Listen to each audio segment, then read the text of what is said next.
তোমাদেরকে রেস্টুরেন্টে ঘুরিয়ে দেখালাম। এবার আমার সামনে আছে নানান রকমের খাবার, দেখতেই পাচ্ছ। এখানে আছে ডায়মন্ড ফিশ ফ্রাই আছে, আর এখানে আছে চিকেন হারিয়ালি কাবাব, আর এটা হলো রেশমি কাবাব, দেখতেই পাচ্ছ। এবার প্রত্যেকটা খাবার কিন্তু আমি ট্রাই করব। আর কোথায় আসতে হবে জানো? বিরিয়ানি রেজম, মানে শ্রীরামপুরে, একমাত্র শ্রীরামপুরে কিন্তু আছে। তো প্রত্যেকটা খাবার টেস্ট করি, তোমরা দেখতে থাকো। ডায়মন্ড ফিশ ফ্রাই দিয়ে ট্রাইটা করি। তো দেখতেই পাচ্ছ ভিতরে স্টাফিংটা দেখো, একদম অরিজিনাল ভেটকি, মানে অরিজিনাল ভেটকি একমাত্র কোথায় পাবে? শ্রীরামপুরে বিরিয়ানি নিজামে পাবে, একমাত্র বিরিয়ানি নিজামে পাবে অরিজিনাল ভেটকি মাছের ফিশ ফ্রাই। চলো খাওয়া যাক।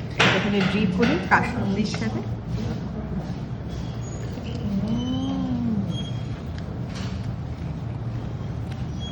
অসম্ভব ভালো,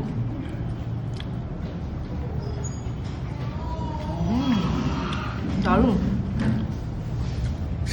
এত সুন্দর ভেটকি মাছের ফিশ ফ্রাইটা মানে এই প্রথমবার খেয়েছি, দারুণ টেস্ট।